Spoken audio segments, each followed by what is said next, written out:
Hello guys, সবার কি খবর? সবাই কেমন আছেন?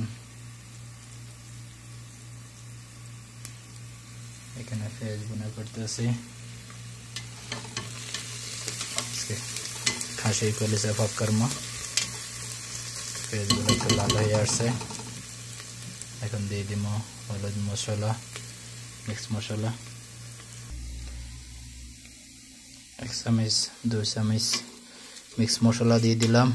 এখন একটু মিক্স মশলা একটু পাকার পরে দিয়ে দিব কলিজা। এখন বন্ধুরা, কলিজা দিয়ে দিলাম। এখন কলিজা দেওয়ার পরে একটু হালকা পাক করব। এরপরে হালকা 1 চামচ 1 কাপ 2 কাপ পরিমাণ পানি দিয়ে দিব।